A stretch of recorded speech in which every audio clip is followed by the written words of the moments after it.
আসসালামু আলাইকুম। আমি ইউসুফ শাহেদ। বরাবরই এইচএসসি তথ্য ও যোগাযোগ প্রযুক্তি আজ লেকচার 4 প্রথম অধ্যায়ের আজ আমরা আলোচনা করব বায়ো ইনফরমেটিক্স এবং ক্রায়োসার্জারি। এই দুটি খুবই গুরুত্বপূর্ণ টপিক। এই টপিক থেকে জ্ঞানমূলক, অনুধাবনমূলক, এমসিকিউ এবং সৃজনশীল প্রশ্ন সব ধরনের পরীক্ষায় এসে থাকে। আমরা সুন্দর করে এই টপিকটার বিস্তারিত আলোচনা করব। তো চলুন কথা না বাড়িয়ে আজকের ক্লাসটা শুরু করা যাক। তাহলে আজকে আমাদের আলোচনার বিষয় হচ্ছে বায়ো ইনফরমেটিক্স ও ক্রায়োসার্জারি। প্রথম অধ্যায়ের এই দুটি টপিক নিয়ে আমরা আলোচনা করব। তো চলুন আমরা আলোচনা শুরু করে দেই। প্রথমে আমরা পাঠ্যসূচি নিয়ে একটু আলোচনা করব, অর্থাৎ আজকের ক্লাসটাতে আপনারা কি কি শিখতে পারবেন আর এটা আপনার পরীক্ষার জন্য কতটুকু কাজে আসবে সেটা সম্পর্কে আমরা আলোচনা করব। তো প্রথমত হচ্ছে বায়ো ইনফরমেটিক্স থেকে আমরা কি কি শিখতে পারবো। আমরা শিখতে পারবো সংজ্ঞা ও মূল ভাব, অর্থাৎ বায়ো ইনফরমেটিক্স কী জিনিস সেটা সম্পর্কে আমরা বিস্তারিত জানতে পারবো। বায়ো ইনফরমেটিক্সের ইতিহাস ও জনককে সেটা জানতে পারবো। বায়ো ইনফরমেটিক্সের মূল উপাদান, কি কি সফটওয়্যার প্রয়োজন, ব্যবহার ও প্রয়োগ ক্ষেত্রগুলো সম্পর্কে আলোচনা করা হবে। এগুলো আপনারা ক্লিয়ারলি বুঝতে পারবেন ইনশাল্লাহ। এরপর ক্রায়োসার্জারি সম্পর্কে আমরা জানবো, সংজ্ঞা, কিভাবে ক্রায়োসার্জারি কাজ করে, শীতলীকরণ গ্যাস সমূহ, অর্থাৎ ক্রায়োসার্জারিতে কি কি গ্যাস ব্যবহার করা হয়, ক্রায়োসার্জারিতে কি কি যন্ত্রপাতি প্রয়োজন সেগুলো আমরা আলোচনা করব। ক্রায়োসার্জারির সুবিধা ও প্রয়োগ ক্ষেত্রগুলো সম্পর্কে আমরা আজকের ক্লাসে আলোচনা করব। এছাড়া আমরা শিখতে পারবো গুরুত্বপূর্ণ এমসিকিউ, গুরুত্বপূর্ণ জ্ঞানমূলক প্রশ্ন, অনুধাবনমূলক প্রশ্ন এবং সেই সাথে কি ধরনের সৃজনশীল প্রশ্ন সব ধরনের বোর্ড পরীক্ষায় আসে বা আসতে পারে সেগুলো নিয়ে আমরা আলোচনা করব। তাহলে আমরা প্রথমে বায়ো ইনফরমেটিক্স সম্পর্কে একটু বিস্তারিত দেখে নিই। বায়ো ইনফরমেটিক্স আসলে কি, এটার পরিচিতি এবং সংক্ষিপ্ত ইতিহাস সম্পর্কে আমরা জানব। সংজ্ঞার্থ ও মূল ভাব, অর্থাৎ বায়ো ইনফরমেটিক জিনিসটা কি সেটা নিয়ে আমরা একটু আলোচনা করি। দেখেন, বায়োলজি মানেই হচ্ছে জীববিজ্ঞান। বায়োলজি মানে কি? জীববিজ্ঞান। জীবের সাথে সম্পৃক্ত যে বিজ্ঞান সেটাই হচ্ছে জীববিজ্ঞান। এবং কম্পিউটার, গণিত ও পরিসংখ্যানের সমন্বয়ে জৈবিক উপাত্ত বিশ্লেষণ ও ব্যবস্থাপনার প্রযুক্তি হলো বায়ো ইনফরমেটিক্স। বায়ো ইনফরমেটিক্স জিনিসটা কি, এটা বায়ো ইনফরমেটিক্স নামের মধ্যেই রয়েছে। যেমন বায়ো শব্দের অর্থ হচ্ছে জীবন, জীবন মানে জীব, যার জীবন আছে সেই হচ্ছে জীব। তাহলে বায়ো অর্থ হচ্ছে জীবন, আর ইনফরমেটিক্স হচ্ছে ইনফরমেশন থেকে এসেছে। ইনফরমেশন মানে তথ্য, আর ইনফরমেটিক্স মানে হচ্ছে তথ্য ব্যবস্থাপনা। তাহলে বায়ো ইনফরমেটিক্স মানে হচ্ছে জীবের তথ্য ব্যবস্থাপনার বিজ্ঞান। তাহলে আমরা এইভাবে জিনিসটাকে বলতে পারি, যে পদ্ধতির মাধ্যমে বা যে বিজ্ঞানের মাধ্যমে জীবের তথ্য বিশ্লেষণ, সংরক্ষণ, রক্ষণাবেক্ষণ করা হয় তাকে বায়ো ইনফরমেটিক্স পদ্ধতি বলে। তো আমরা একটু বইয়ের ভাষায় দেখি যে বায়োলজি, কম্পিউটার বিজ্ঞান, গণিত ও পরিসংখ্যান। কি কি? বায়োলজি, কম্পিউটার বিজ্ঞান, গণিত ও পরিসংখ্যান এর সমন্বয়ে জৈবিক উপাত্ত বিশ্লেষণ ও ব্যবস্থাপনার প্রযুক্তি হলো বায়ো ইনফরমেটিক্স। এইমাত্র আমি যেটা বললাম যে বায়ো অর্থ জীবন আর ইনফরমেটিক্স অর্থ হচ্ছে তথ্য ব্যবস্থাপনা, অর্থাৎ জীবের তথ্য ব্যবস্থাপনা করা হয় যে বিজ্ঞানের সাহায্যে, সেই বিজ্ঞানকে বলা হয় বায়ো ইনফরমেটিক্স। বায়ো ইনফরমেটিক্সের মধ্যে 4 ধরনের বিষয় সম্পৃক্ত থাকবে। 1 হচ্ছে জীববিজ্ঞান, 2 হচ্ছে কম্পিউটার, 3 হচ্ছে গণিত, 4 হচ্ছে পরিসংখ্যান। আবার বলি, জীববিজ্ঞান, গণিত, কম্পিউটার এবং পরিসংখ্যান, এই 4টা বিষয়ের সমন্বয়ে তৈরি হয় হচ্ছে বায়ো ইনফরমেটিক্স। আর বায়ো ইনফরমেটিক্স হচ্ছে মানে জীবের তথ্য সংরক্ষণ করে রাখার একটা পদ্ধতি, অর্থাৎ জীবের সকল একেবারে ডিএনএ থেকে শুরু করে সমস্ত ইনফরমেশন এখানে সেভ করে রাখা হয়। বায়ো ইনফরমেটিক্সের আরেকটা নাম হচ্ছে কম্পিউটার কেন্দ্রিক জীববিজ্ঞান, এটা মনে রাখতে হবে। বায়ো ইনফরমেটিক্সের একটা নাম হচ্ছে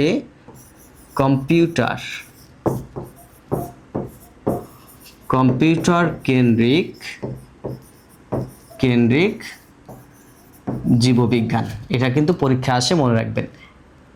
এক কথায় এর মূল ভাব কি? কম্পিউটার প্রযুক্তির সাহায্যে জীববিজ্ঞানের জটিল জৈবিক তথ্য যেমন ডিএনএ, আরএনএ, প্রোটিন, জিন সিকোয়েন্স সংরক্ষণ, প্রসেসিং ও বিশ্লেষণ করার জন্য বায়োইনফরমেটিক্স পদ্ধতি ব্যবহার করা হয়। ওকে, এবার বায়োইনফরমেটিক্সের ইতিহাস সম্পর্কে আমরা জানব। বায়োইনফরমেটিক্সের জনক হচ্ছে মার্গারেট ওকলি ডেহফ। মার্গারেট ওকলি ডেহফ হচ্ছে বায়োইনফরমেটিক্সের জনক। তাকে কম্পিউটেশনাল বায়োলজির জনক বলা হয়। তাকে কি বলা হয়? কম্পিউটেশনাল বায়োলজির জনক। অর্থাৎ কম্পিউটারের সাথে বায়োলজির বা জীববিজ্ঞানের যে সম্পর্ক তৈরি করা, সেটা সর্বপ্রথম এই সূত্র আবিষ্কার করেন হচ্ছে মার্গারেট ওকলি ডেহফ। এই জন্য তাকে বায়োইনফরমেটিক্সের জনক বলা হয়। এরপর 1978 সালে পলিন হগওয়েগ বেন হেসপার বায়োইনফরমেটিক্স শব্দটি প্রথম ব্যবহার করেন। গুরুত্বপূর্ণ প্রজেক্ট হিউম্যান জিনোম প্রজেক্ট, যেমন HGPA বায়োইনফরমেটিক্স কেন্দ্রীয় ভূমিকা পালন করে। অর্থাৎ এই হিউম্যান মানুষের সমস্ত তথ্য বা যে কোনো জীবের সমস্ত তথ্য এই বায়োইনফরমেটিক্সের মধ্যে সংরক্ষিত থাকে। এখান থেকে পরবর্তীতে নিয়ে ব্যবহার করা যায়, প্রয়োজনে এখান থেকে নিয়ে গবেষণা করা যায়, নতুন কোনো তথ্য পেলে সেখানে সেভ করে রাখা হয়। যেমন আমরা ফিঙ্গারপ্রিন্ট যে বায়োমেট্রিক্স আমরা গত ক্লাসে পড়েছিলাম, আমাদের আঙ্গুলের ছাপ নেওয়া হয়, সেই আঙ্গুলের ছাপটা স্ক্যান করে একটা ডেটায় কনভার্ট করে সেটা এই বায়োইনফরমেটিক্সের মধ্যে সেভ করে রাখা হয়। তাহলে বায়োইনফরমেটিক্সের কাজ হচ্ছে জীবের তথ্য সংরক্ষণ করা, রক্ষণাবেক্ষণ করা, বিশ্লেষণ করা। আশা করি আমরা বায়োমেট্রিক্স সম্পর্কে মোটামুটি ধারণা লাভ করেছি। এবার আমরা দেখব বায়োইনফরমেটিক্স এর প্রধান উপাদানসমূহ। বায়োইনফরমেটিক্স তৈরি করতে কি কি উপাদান দরকার, এটা খুবই গুরুত্বপূর্ণ। এখান থেকে প্রচুর পরিমাণে এমসিকিউ প্রশ্ন পাবেন। তো আমরা একটু দেখে নিই। ডেটা ডেভেলপমেন্ট, জৈবিক উপাদান যেমন ডিএনএ, প্রোটিন, সিকোয়েন্স পরীক্ষা নিরীক্ষা করে কাঁচা তথ্য বা র ডেটা ডিজিটাল উপাত্তে রূপান্তর করা হয়। ডিএনএ, আরএনএ, প্রোটিন এগুলাকে ডিজিটাল উপাত্তে রূপান্তর করে সেটা কম্পিউটারের মধ্যে সংরক্ষণ করে রাখা হয় বায়োইনফরমেটিক্স দ্বারা। জৈবিক ডেটাবেস, সংগৃহীত তথ্য সুসংগঠিতভাবে সংরক্ষণের জন্য বিশেষ মানের ডেটাবেস প্রয়োজন। ডেটাবেস জিনিসটা কি? দেখেন, ডেটা মানে হচ্ছে তথ্য, আর বেস মানে হচ্ছে ভিত্তি বা সমাবেশ। যেখানে তথ্য জমা রাখা হয় তাকে ডেটাবেস বলে। যেমন দেখেন যে বিভিন্ন সময় যখন প্রচুর পরিমাণে ফসল উৎপাদন হয়, সেই ফসলগুলা গোডাউনে বা গুদামজাত করে রাখা হয়, সংরক্ষণ করে রাখা হয় পরবর্তীতে ব্যবহারের জন্য। ঠিক একইভাবে ডেটা পরবর্তীতে ব্যবহারের জন্য যে সফটওয়্যারের মধ্যে সেভ করে রাখা হয়, সেই সফটওয়্যারকে বলা হয় মূলত ডেটাবেস।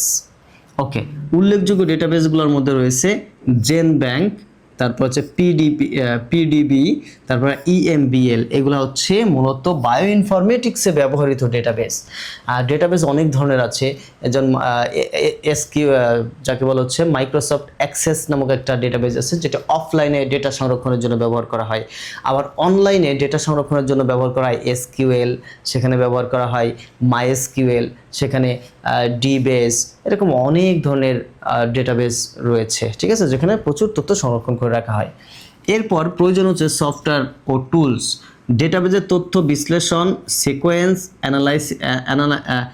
অ্যালাইনমেন্ট তুলনা করার জন্য সফটওয়্যার প্রয়োজন। উল্লেখযোগ্য সফটওয়্যার হচ্ছে বিলাস্ট, যেমন বেসিক লোকাল অ্যালাইনমেন্ট সার্চ টুল, অথবা ফাস্টা।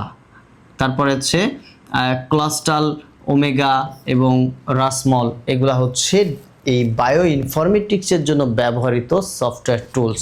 এই সফটওয়্যার টুলসের কাজ হচ্ছে তথ্যকে বিশ্লেষণ করা, তথ্যকে ক্রমান্বয়ে সাজানো, মানে সিস্টেম অনুযায়ী সাজানো, এবং সেই সফটওয়্যার মানে ডেটার মধ্যে বিভিন্ন ধরনের তুলনা করে তথ্য দেওয়া।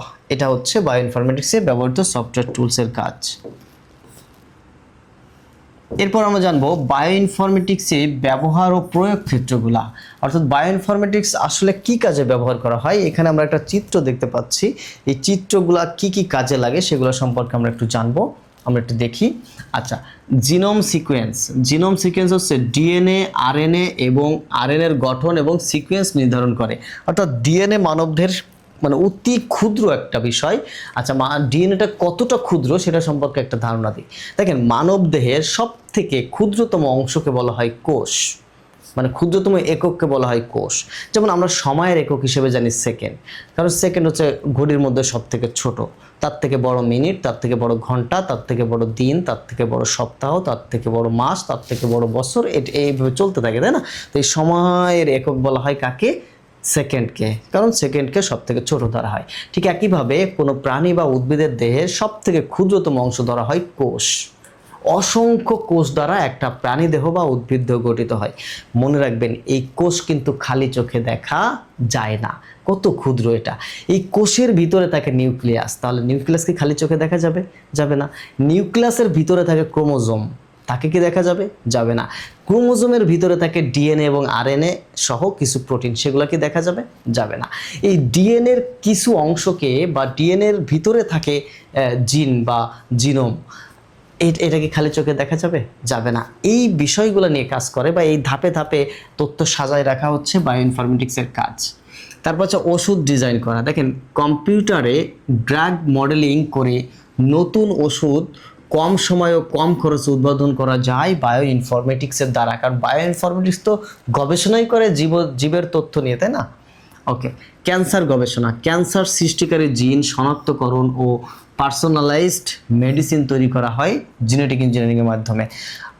এই যে বললাম যে দেখেন, ক্যান্সার সৃষ্টিকারী জিন, অর্থাৎ এই যে ডিএনএর মধ্যে যে ক্ষুদ্র জিন থাকে যেটা খালি চোখে দেখা যায় না, তো যে সমস্ত জিনের কারণে ক্যান্সার সৃষ্টি হয় সেই জিনগুলোকে আইডেন্টিফাই করে তাকে ট্রিটমেন্ট করা যায় এই বায়ো ইনফরমেটিক্সের মাধ্যমে। তারপর জিন থেরাপি, ত্রুটিপূর্ণ জিন সংশোধন সংক্রান্ত কাজে ব্যবহার করা হয়। কৃষি ও আণবিক বিবর্তন, উন্নত জাতের ফসল উদ্ভাবন ও জীবের বিবর্তন সম্পর্কে এই বায়োইনফরমেটিক্স ব্যবহার করা হয়।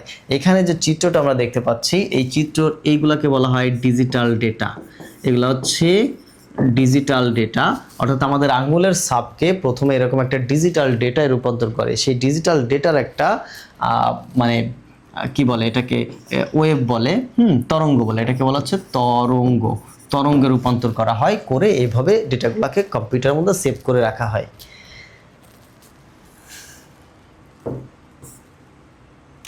এখন আমরা দেখব ক্রায়োসার্জারি পরিচিতি, নামকরণের ইতিহাস। দেখেন, ক্যান্সার একটা মারাত্মক ব্যাধি। ক্যান্সার সম্পূর্ণরূপে নির্মূল হওয়ার কোনো ওষুধ এখনো তৈরি হয়নি, তবে কিছু চিকিৎসার মাধ্যমে ক্যান্সার নিয়ন্ত্রণে রাখা যায়। তবে ক্যান্সার নিয়ন্ত্রণের জন্য যে চিকিৎসাগুলো বর্তমানে প্রচলিত আছে, এই সবগুলা চিকিৎসারই কিন্তু পার্শ্ব প্রতিক্রিয়া রয়েছে। পার্শ্ব প্রতিক্রিয়া মুক্ত একটা চিকিৎসা পদ্ধতিও আছে, সেই চিকিৎসা পদ্ধতিটার নাম হচ্ছে ক্রায়োসার্জারি। তাহলে ক্রায়োসার্জারি বেসিক্যালি ব্যবহার করা হয় চিকিৎসা ক্ষেত্রে, এবং অবশ্যই সেটা ক্যান্সার রিলেটেড রোগের জন্য ক্রায়োসার্জারি কার্যকর।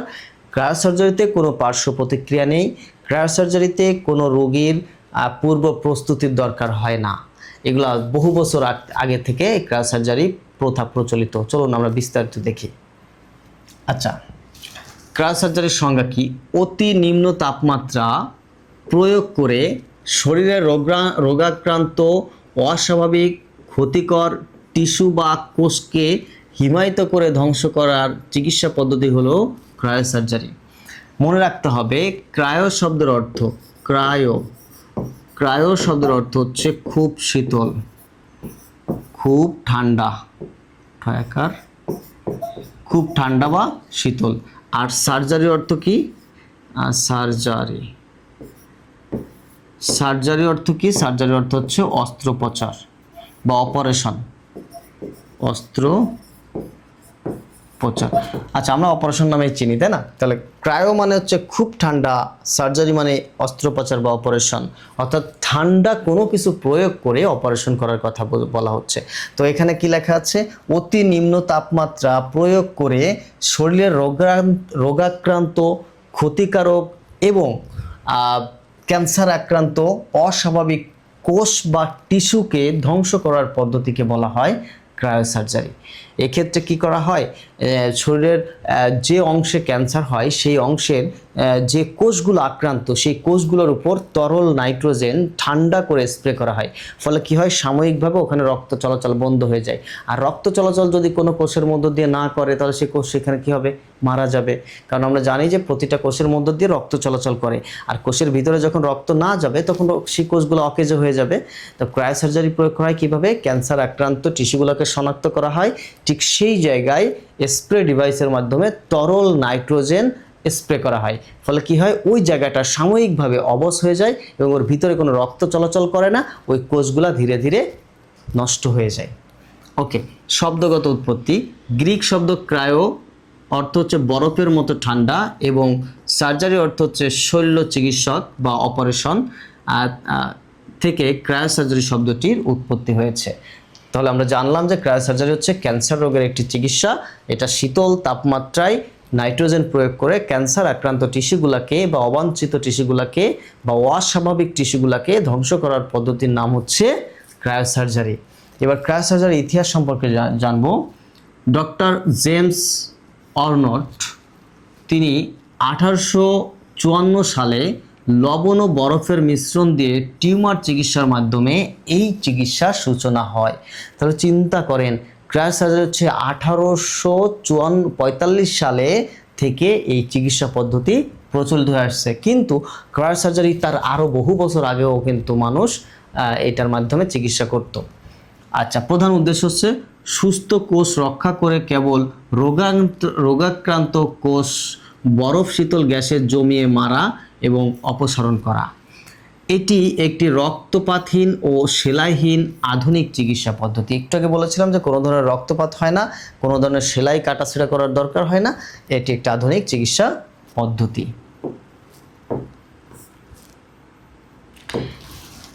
ক্রায়োসার্জারি কার্যনীতি ও ধারাবাহিক ধাপ, মানে কিভাবে ক্রায়োসার্জারি কাজ করে বা সেই কার্যপদ্ধতি সম্পর্কে আমরা জানবো। প্রথমত হচ্ছে অতি শীতলীকরণ। দেখেন, ক্রায়োপ্রোব নলের সাহায্যে আক্রান্ত স্থানে তরল নাইট্রোজেন বা আর্গন গ্যাস প্রয়োগ করে, যার তাপমাত্রা হচ্ছে -41 ডিগ্রিতে থেকে -196 ডিগ্রি পর্যন্ত নামানো হয়। তাহলে বুঝতে পারছেন যে ক্রায়োপ্রোব নলের সাহায্যে আক্রান্ত টিস্যুকে তরল নাইট্রোজেন বা আর্গন প্রয়োগ করা হয়। এটা তাপমাত্রা কত থাকে, এটা তাপমাত্রা থাকবে -41 ডিগ্রি থেকে -196 ডিগ্রি পর্যন্ত কমায়ে প্রয়োগ করা হয়। এখন আপনারা বলতে পারেন যে -41 ডিগ্রি নাকি -196 ডিগ্রি হবে। আসলে এক এক গ্যাসের ক্ষেত্রে এক এক রকম। যেমন নাইট্রোজেনকে দিয়ে যদি চিকিৎসা করা হয় ক্রায়োসার্জারি, তাহলে -41 ডিগ্রি তাপমাত্রায় যতটুকু শীতল হবে, আর্গনকে 196 ডিগ্রি তাপমাত্রা নামালে ততটুকুই শীতল হবে। ব্যাপারটা বুঝতে পেরেছেন? তাহলে আর্গন, আপনার নাইট্রোজেন, আর্গন, হিলিয়াম, অক্সিজেন, এইগুলা ব্যবহার করেই কিন্তু ক্রায়োসার্জারি প্রয়োগ করা হয়। তাহলে আমরা যেটা বুঝলাম যে নাইট্রোজেন -41 ডিগ্রিতে যতটুকু ঠান্ডা হয়, আর্গন 196 ডিগ্রিতে ততটুকুই শীতল হয়। বুঝতে পারছেন বিষয়টা কি? ওকে, এরপর আমরা দেখব বরফ কেলাস গঠন।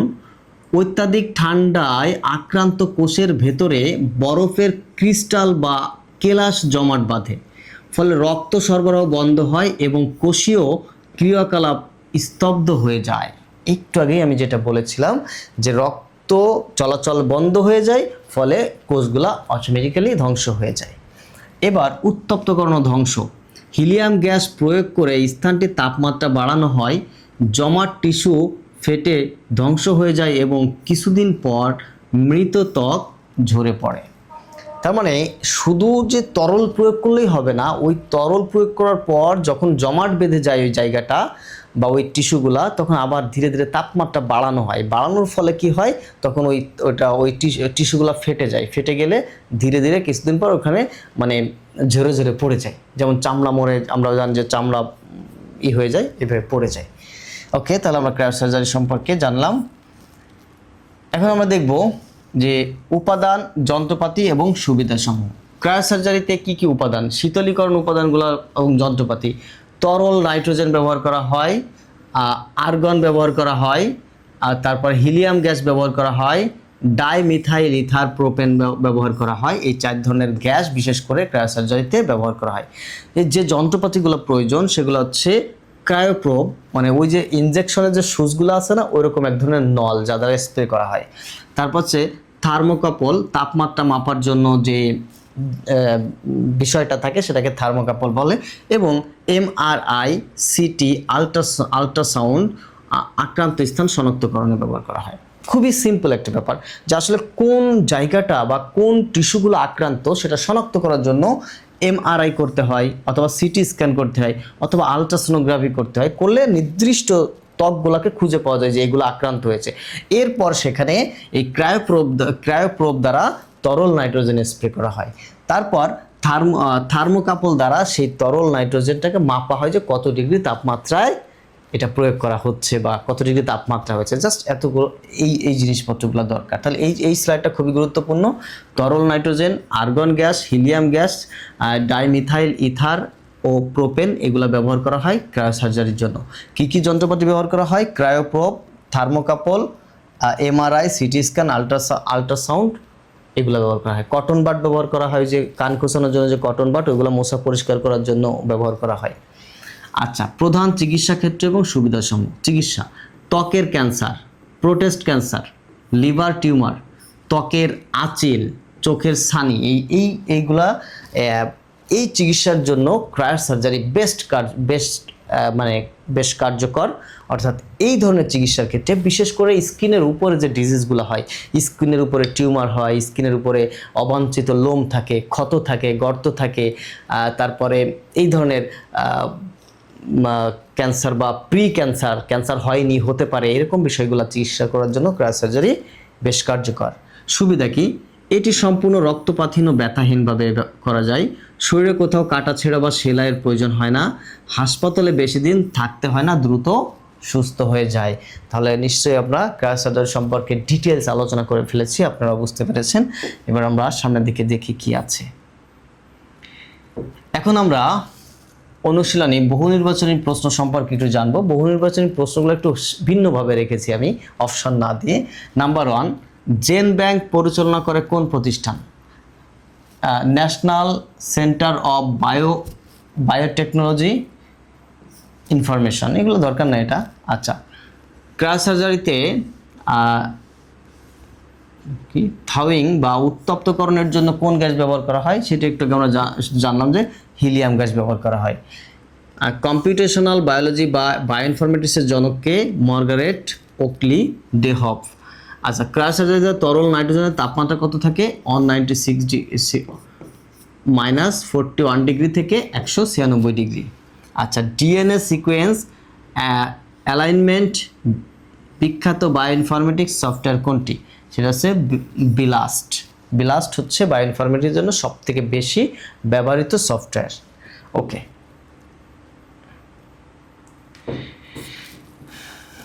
আমরা কিছু জ্ঞানমূলক প্রশ্ন অনুশীলন করব। বায়োইনফরমেটিক্স কি? জীববিজ্ঞানের জটিল জৈবিক ডেটা কম্পিউটার প্রযুক্তি, গণিত পরিসংখ্যানের সাহায্যে বিশ্লেষণ করার প্রযুক্তি হলো বায়োইনফরমেটিক্স। এটা আমরা আলোচনা করেছি। ক্রায়োসার্জারি কি? অতি নিম্ন তাপমাত্রায় নাইট্রোজেন বা হিলিয়াম গ্যাস ক্যান্সার আক্রান্ত টিস্যুর উপর প্রয়োগ করে ওই টিস্যুগুলোকে ধ্বংস করার পদ্ধতিকে বলা হয় ক্রায়োসার্জারি। আচ্ছা, ক্রায়োপ্রোব কি? ক্রায়োসার্জারিতে ব্যবহৃত অত্যন্ত শীতল যে তরল নাইট্রোজেন থাকে সেটা স্প্রে করার জন্য যে ডিভাইসটা ব্যবহার করা হয় সেই ডিভাইসকে বলা হয় ক্রায়োপ্রোব। এটা সাধারণত ইনজেকশনের সুজের মতো থাকে, ফাঁপা নল, যা দ্বারা এটা প্রয়োগ করা হয়। দেখি এখানে কি বলছে। ক্রায়োসার্জারিতে অত্যন্ত শীতল গ্যাস আক্রান্ত স্থানে নির্ভুলভাবে প্রয়োগ করার জন্য ব্যবহৃত বিশেষ ধরনের ফাঁপা নলকে ক্রায়োপ্রোব বলে। আচ্ছা, জেন ব্যাংক কি? জেন ব্যাংক হলো একটি সর্বজনীন উন্মুক্ত জৈবিক ডেটাবেস, জিন এবং ডিএনএ সিকোয়েন্স তথ্য সমৃদ্ধ। এটি এনসিবিআই পরিচালনা করে। অর্থাৎ এই জেন ব্যাংক থেকে আপনি জীববিজ্ঞানের সমস্ত তথ্য ফ্রিতে অ্যাক্সেস করতে পারবেন, ব্যবহার করতে পারবেন, গবেষণা করতে পারবেন। ওকে, আমরা পরবর্তী টপিকে দেখি কি আছে। আচ্ছা, আমরা এখন একটু সৃজনশীল প্র্যাকটিস করবো, অনুধাবনমূলক। নতুন ওষুধ উদ্ভাবনে বায়োইনফরমেটিক্সের ভূমিকা ব্যাখ্যা করো। ঐতিহ্যবাহী পদ্ধতিতে নতুন ওষুধ তৈরি অত্যন্ত ব্যয়বহুল। হ্যাঁ, ও সময় সাপেক্ষ। বায়ো ইনফরমেটিক্স প্রযুক্তির সাহায্যে কম্পিউটারে ড্রাগ মডেলিং ও মলিকুলার ডকিং এর মাধ্যমে বিভিন্ন রাসায়নিক যৌগের সাথে প্রোটিনের মেকানিজম দ্রুত সিমুলেশন করা যায়, ফলে খুব কম খরচ এবং দ্রুত কার্যকর ওষুধ ডিজাইন করা সম্ভব হয়। যেহেতু বায়ো ইনফরমেটিক্সের সমস্ত তথ্য সেখানে থাকে, তো সেই তথ্যর মধ্যে ধরেন ডিএনএর সাথে কোন কী দিলে এখানে খাপ খাবে, এরকম বিষয়গুলো অ্যানালাইসিস করে খুব দ্রুত ওষুধ উৎপাদন করা যায়।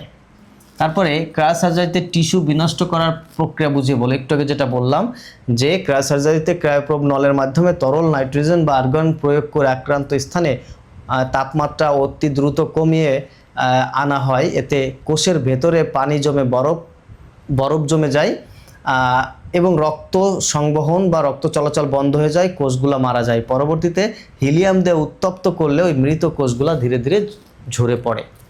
ব্যাস, এগুলো আপনারা পড়ে নেবেন। হ্যাঁ, আচ্ছা, অনুধাবনমূলক প্রশ্ন আরও দুইটা। ক্রায়োসার্জারি কেন রক্তপাতহীন চিকিৎসা বলা হয়? এই যে সিম্পল ব্যাপার, ক্রায়োসার্জারিতে তরল নাইট্রোজেন স্প্রে করে ব্যবহার করা হয়, ফলে কোনো কাটা ছেঁড়ার প্রয়োজন হয় না। যেহেতু কাটা ছেঁড়ার প্রয়োজন হয় না, তাই এখানে কোনো রক্তপাতের প্রয়োজন নেই বা রক্তপাত হয় না। এগুলো আপনারা পড়ে নেবেন। আমি শিটগুলা বা স্লাইডগুলা পেজ আপলোড করে দিব, আপনারা এখান থেকে দেখে নেবেন। বায়ো ইনফরমেটিক্সের মূল উদ্দেশ্য ব্যাখ্যা করো। বায়ো ইনফরমেটিক্সের মূল উদ্দেশ্যই হচ্ছে জীববিজ্ঞানের ডেটাগুলোকে সুন্দর করে সংরক্ষণ করে রাখা, সেখান থেকে প্রয়োজনে ব্যবহার করা, অ্যানালাইসিস করা ইত্যাদি। এইগুলাই হচ্ছে বায়ো ইনফরমেটিক্সের মূল উদ্দেশ্য। সৃজনশীল উদ্দীপক এবং ওর পাশে প্রশ্ন। রফিক সাহেব একজন কৃষি বিজ্ঞানী। তিনি গবেষণাগারে কম্পিউটারের সাহায্যে ধানের ডিএনএ সিকোয়েন্স ও ডেটা বিশ্লেষণ করে খরা সহনশীল নতুন জাতের ধান উদ্ভাবন করেন। অন্যদিকে ডার্মাটোলজিস্ট ডক্টর কামাল তার রোগীর ত্বকের আঁচিল অপারেশনের জন্য কোনো ধারালো অস্ত্র ব্যবহার না করে সূক্ষ্ম নলের সাহায্যে অত্যন্ত ঠান্ডা গ্যাস প্রয়োগ করে তা নিরাময় করেন। দেখেন দুইটা প্রশ্ন, দুইটা পার্ট এখানে আছে, একটা বায়ো ইনফরমেটিক্স আর একটা হচ্ছে যে ক্রায়োসার্জারি। এই যে রফিক সাহেব একজন কৃষি বিজ্ঞানী। রফিক সাহেব গবেষণা করে ডিএনএ পরিবর্তন করে যে নতুন জাতের ধান উৎপাদন করেছে, সেই ধানগুলো খরা সহনশীল। খরা মানে কি, যেখানে বৃষ্টি কম হয়, প্রচুর রোদ হয়, সেটা সহজে তারপরেও সেখানে বেঁচে থাকতে পারে, এই ধরনের নতুন প্রজাতির ধান উদ্ভাবন করেছে এবং সেটা অবশ্যই বায়ো ইনফরমেটিক্সের মাধ্যমে গবেষণা করেই ডিএনএ সিকোয়েন্স এর সাহায্যে এই কাজগুলো করেছে।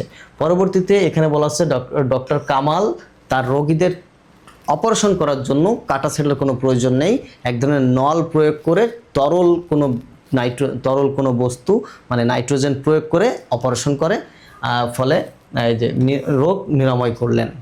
তার মানে কি, এটা অবশ্যই আমরা জানি যে এটা ক্রায়োসার্জারি ছাড়া সম্ভব নয়। আমরা একটু দেখি রফিক সাহেবের ব্যবহৃত প্রযুক্তিটি বায়ো ইনফরমেটিক্স। রফিক সাহেব বায়ো ইনফরমেটিক্স প্রযুক্তি ব্যবহার করেছেন। তিনি কম্পিউটারের সফটওয়্যার ও ডেটাবেস ব্যবহার করে ডিএনএ সিকোয়েন্স বিশ্লেষণ ও জিনগত রূপান্তর ঘটিয়ে খরা সহনশীল জাত উদ্ভাবন করেছেন। এবং দ্বিতীয় অংশে ডক্টর কামালের চিকিৎসা পদ্ধতি হচ্ছে ক্রায়োসার্জারি। ডক্টর কামালের পদ্ধতি ক্রায়োসার্জারি। এটি ব্যথাহীন, রক্তপাতহীন ও সেলাইহীন হওয়ায় রোগীর ভয় থাকে না এবং অতি দ্রুত নিরাময় ঘটে। আধুনিক চিকিৎসায় এটির গুরুত্ব অত্যন্ত গুরুত্বপূর্ণ বা তাৎপর্যপূর্ণ। আশা করি এইভাবে সৃজনশীলগুলো আপনারা অ্যান্সার দিতে পারবেন। আমরা পরের আরেকটা সৃজনশীল হয়তো আছে, সেটা একটু দেখে আসি। ওকে, দেখেন আইসিটি শিক্ষক ক্লাসে বললেন, আইসিটি বদৌলতে বর্তমানে অতি নিম্ন তাপমাত্রায় শীতল গ্যাস স্প্রে করে টিউমার ও রোগাক্রান্ত টিস্যু ধ্বংস করা হচ্ছে। তাছাড়া বায়োলজিক্যাল ডেটাবেজ ও কম্পিউটেশনাল অ্যালগোরিদমের মাধ্যমে নতুন ওষুধ আবিষ্কার ও ক্যান্সার জিন শনাক্তকরণে এক যুগান্তকারী পরিবর্তন এসেছে। তাহলে প্রথম অংশটা হচ্ছে ক্রায়োসার্জারি, দ্বিতীয় অংশটা হচ্ছে বায়ো ইনফরমেটিক্স। প্রথম প্রযুক্তি ক্রায়োসার্জারি। উদ্দীপকের প্রথম প্রযুক্তি ক্রায়োসার্জারি। এটি আক্রান্ত স্থানে -41 ডিগ্রি থেকে -196 ডিগ্রি তাপমাত্রা প্রয়োগ করে বরফের কেলাস তৈরির মাধ্যমে কোষের রক্ত চলাচল বন্ধ করে কোষগুলোকে ধ্বংস করে। আরও বিস্তারিত আপনারা লিখবেন, আমি মূল বিষয়টা ধরাই দিচ্ছি। দ্বিতীয় প্রযুক্তি হচ্ছে বায়ো ইনফরমেটিক্স। দ্বিতীয় প্রযুক্তিটি বায়ো ইনফরমেটিক্স। এটি কম্পিউটার সায়েন্স ও বায়োলজির মেলবন্ধন ঘটিয়ে ড্রাগ ডিজাইন মানে ওষুধের ডিজাইন, ক্যান্সার নিয়ে রিসার্চ করা, তারপর জিনোমিক্স বৈপ্লবিক পরিবর্তন এনেছে, অর্থাৎ যে জিনগুলোর কারণে ক্যান্সার হয়েছে সেই জিনগুলোকে শনাক্ত করা যায় এবং সেগুলোকে ধ্বংস করা যায়। আমরা আজকের ক্লাসে বায়ো ইনফরমেটিক্স নিয়ে আলোচনা করেছি। আজকের ক্লাসে আমরা ক্রায়োসার্জারি নিয়ে আলোচনা করেছি। ক্লাসটা মনোযোগ দিয়ে যারা দেখবেন, আমার বিশ্বাস এই দুইটা টপিক থেকে প্রশ্ন আসলে তারা অ্যান্সার দিতে পারবেন। আর যদি কোনো প্রবলেম হয় তাহলে আমার সাথে সরাসরি যোগাযোগ করবেন, আমি ওভার ফোনে আপনাদেরকে এগুলো বুঝাই দিব ইনশাআল্লাহ। ওকে, তাহলে আমরা দেখি আজকে শেষে কি আছে। যাই হোক, প্রশ্ন উত্তর পর্ব। আজকের অনলাইন ক্লাসে বায়ো ইনফরমেটিক্স এবং ক্রায়োসার্জারি সম্পর্কিত কোনো প্রশ্ন আছে? যদি থাকে তাহলে আমাকে প্রশ্ন করবেন, আমি সেগুলো সম্পর্কে অ্যান্সার দিব। আর যদি না থাকে তাহলে অবশ্যই ক্লাসটি শেয়ার করবেন। প্রতিনিয়ত এই ইউটিউব চ্যানেল এবং পেজের সাথে থাকেন। প্রতিদিন একটা করে লেকচার আপনারা ফ্রিতেই পাবেন। আইসিটি আর টাকা দিয়ে পড়তে হবে না ইনশাল্লাহ। ভালো থাকুন সবাই, আল্লাহ হাফিজ।